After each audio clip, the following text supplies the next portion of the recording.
నమస్కారం. జై శ్రీరామ్.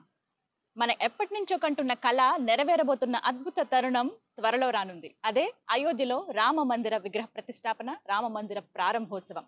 ఈ ఘట్టానికి సుమన్ టీవీ తరపు నుంచి నేను హాజరవుతున్నాను.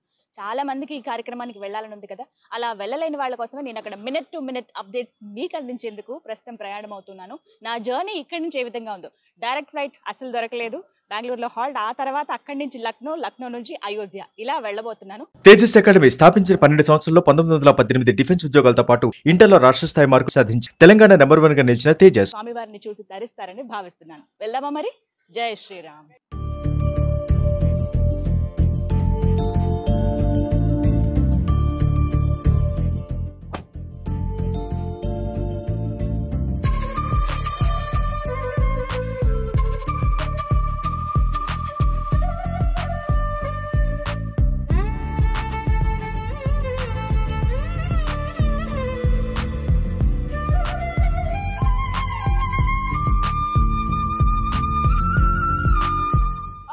రాజీవ్ గాంధీ ఇంటర్నేషనల్ ఎయిర్పోర్ట్ కి చేరుకున్నాను. It's time to fly. చలో.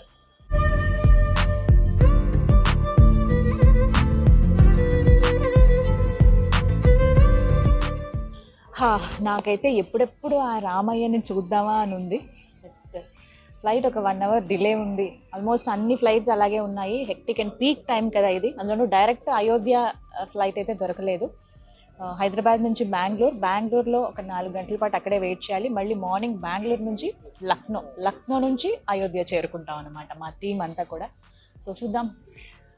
యా ఓకే, ఇంకా కాల్ వచ్చేసింది, ఫ్లైట్ వచ్చేసినట్టు అనౌన్స్మెంట్ కూడా వచ్చింది. ఇంకా వెళ్దామా మరి?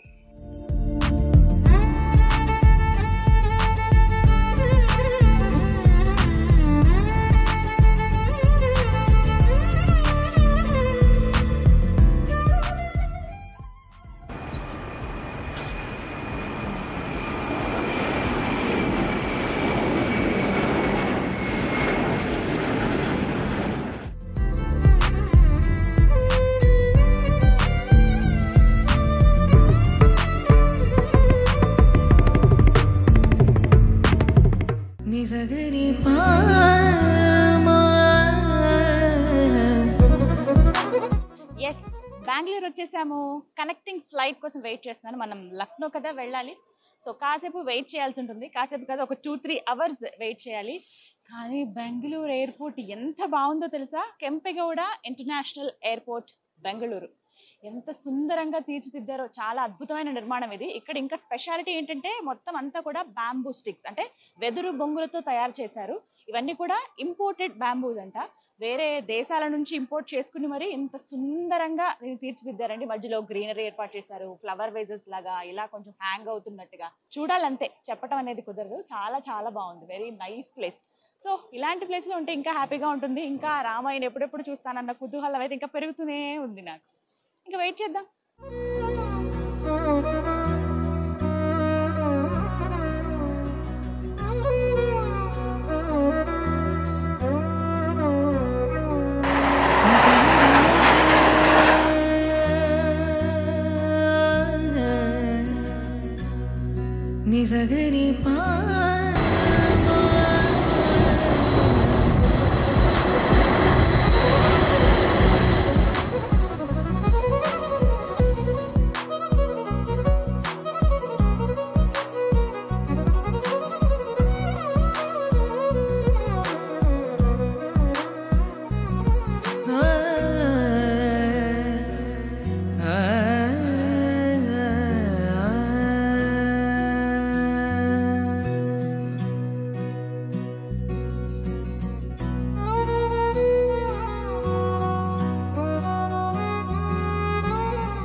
నేను అయోధ్య చేరుకున్నాను.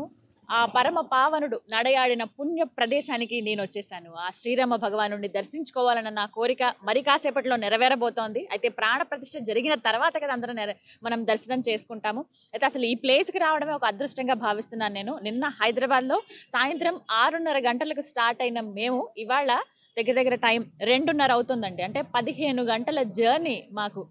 ఫ్లైట్లో వస్తేనే మాకు ఇంత టైం పట్టింది. ఇక బస్సులో వస్తే అంటే రోడ్డు మార్గం ద్వారా వస్తే లేకుంటే ట్రైన్లో వస్తే ఇంకెంత సమయం పట్టేదో అర్థం చేసుకోవచ్చు. డబల్ అయ్యేది ఖచ్చితంగా. రోజున్నర అంటే దగ్గర దగ్గర 30-32 గంటల వరకు ఖచ్చితంగా పట్టేది.